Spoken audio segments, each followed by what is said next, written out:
Club for life.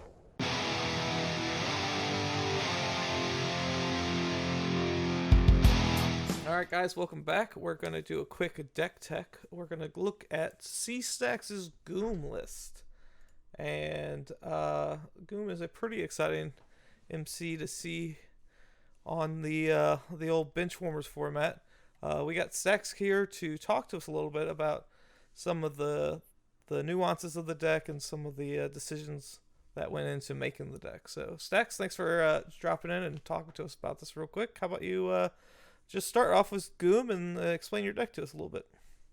Yeah, sure. Do you want me to run down the list or go over Goom the character? Yeah, go over Goom the character, and then we'll run through the list. Okay, so Goom is a guy a lot of you guys probably haven't thought about since like 2017. He's a monster main character. The Monsters Unleashed team. He's a 4/3 flight, 6 health. He has de-aging time machine, which is main blue. Put minus counters on an enemy character until its attack is less than Goom. So at base, it would be less than 4. And then his level up is kind of rough. He needs 5 XP, and it's when he strikes an enemy character with lower attack than Goom. And he needs 5 of those, which is kind of... at level 2, he has Father of Googum. He's a 4/9 at level 2, by the way, so he's like super thick. But build green, search your deck for a supporting character named Googum and put him onto your side, and or put 2 +1 counters on a supporting character named Googum. So Googum is the 2-drop monster.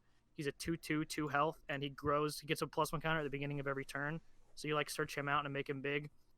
Traditionally, Goom is thought of as being like one of the worst main characters. Even on my tier list, I put him in like the unplayable tier, the trash tier, because that was like literally right before Smallwood turned me on to this deck. So yeah, it's kind of funny that I literally called him trash tier, and then you ended up sleeving them up as your 60 for the event, yeah, right? Yeah, for the event. Yeah, Smallwood was like, hey, this deck is actually lit, and I like lost to it like 6 times in a row. So spoiler alert, this is very much a Robert Smallwood creation. That's awesome. That like I've discovered like fits perfectly into my playstyle. And so we switched a few cards, and it's actually dope. So I got to sit in on a couple of the play test sessions, and it was pretty fun. And of course, you had like me, you, Smallwood, Bert, and like it's always comedic when Bert's in there, and like the getting your son through school shenanigans and the dialogue yeah. is just hilarious, and it's a whole lot of fun. You bring out Googum, and you're like, don't ever speak to me or my son ever. Don't ever talk to my son. He's just an honest, hardworking man trying to grow up back here. So it is crazy how strong he is if you get him out early enough. So yeah, let's go ahead and run through the drops and talk a little bit about what you want to talk about, and we'll see. We'll see. So I can run the list down real quick. Nobody will be surprised to find out that the deck I ended up landing on is some variation of a Might Makes Right deck. So the list is, I'll run it down just really quick: 4 Dinosaur, 3 Kane, 1 Levy Demolisher, 2 Googum, 4 Call, 3 Elsa Bloodstone, 1 Baron Von Strucker, 1 Turtle Shell Leviathan, 2 Sabretooth, 2 Flint, 1 Savage Levy, 3 Dylan, 3 Spike Leviathan, 2 Magneto, 1 Leviathan Beast, 2 Morloon, 2 Foom. The equipment are, of course, the 1 Nullifier and the 1 Serpent Crown, 4 Might Makes Right, 4 Shock to the System, 3 Concealed Firearm, the Spice, and then 4 the Monsters Wild Location, 4 blue, 4 green. So yeah, we talked about the spice of the Concealed Firearm. That was literally the last card we added to this deck, correct? Yeah, about 10 minutes before I submitted this list to Carlos, I was jamming games with Bert again, and he mentioned that because we talk about how the level up on Goom is kind of rough. He has to strike somebody with less attack than him, and he needs 5. So a lot of times what they'll do is they'll like fire outfit you with like range guys like Elsa and things like that.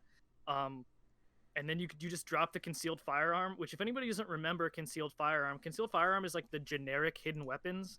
It's the any turn combat plot twist that's choose a defender, they gain range and +1 attack this combat.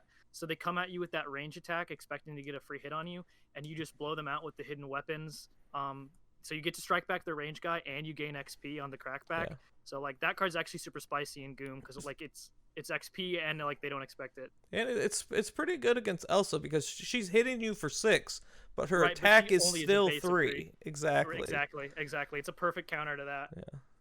So the Might Makes Right. It's kind of a C-Stack special.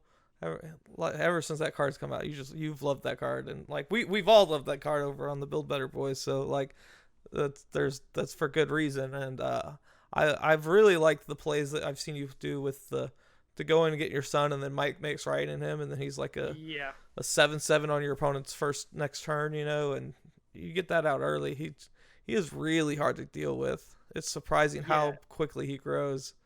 Yeah, it's crazy. And like when I saw this deck from Smallwood and Bert for the first time, Bert mentioned and it's true that this is literally what I've been trying to do the whole format. Like I've been trying to find the Might Makes Right main character. I played some Inhumans decks because I really wanted to do like Might Makes Right and Terrigen Mist in the same deck, and those were pretty fun. And yeah, I just couldn't find what I thought was like the Might Makes Right deck.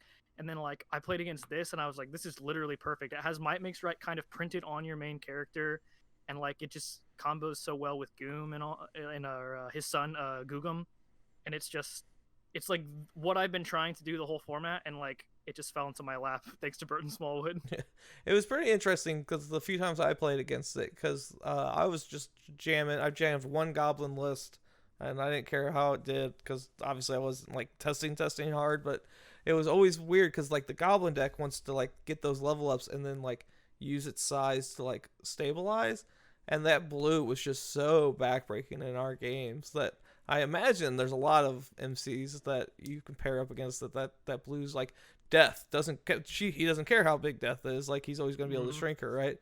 It's like yeah, I think people they sleep on Goom a lot, like because of the level up condition, right? And like the silly gimmick of like you just search for this weenie little 2-drop, but like that blue ability, like it's like really strong. In a lot of cases, he's like Thor almost. Like he just shocks you like down to size, and like in this format, people are just trying to like survive to 8 and jam their Foom, right? Goom doesn't care about that.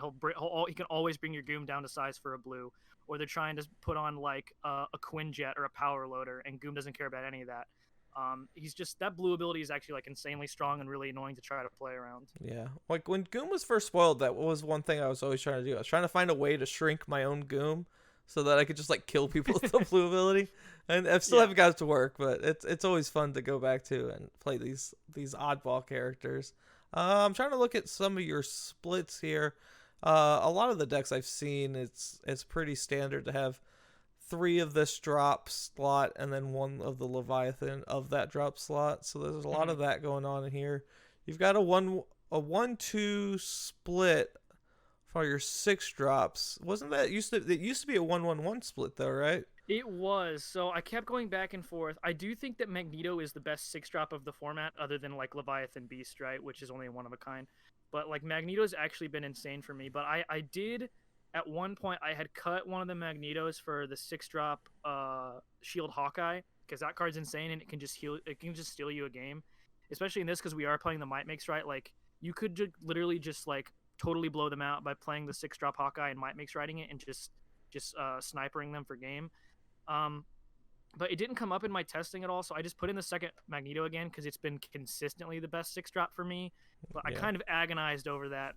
I'm just fingers crossed that it doesn't come up where I have Magneto in my hand and I'm like, Hawkeye would just win me the game here. That card's actually also insane. But I do think that Magneto is probably the best 6 in the format. Yeah, there's some really good things you can do with Magneto too, because like I mean, you get the Strucker team attacks in, and you can like take down their Foom, and then did I lose you? Stuck down. Yeah, I'm here. So with Magneto, there's some interesting things you can do, like if you get the team attack with like your Strucker, and then you can like keep their Foom down, and so like now their Foom's kind of like a 1 health character, or if you like Serpent Crown their Foom and they stun it to get it back, and then next turn you play a Magneto so they don't actually get it back.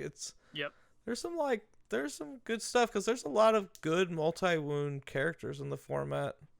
Yeah, definitely. And like all those things have come up to some degree or another in testing, especially because there's things like Morloon and Levy Beast, and like you said, the Serpent Crown interactions where you can just like surprisingly not like lock their board down.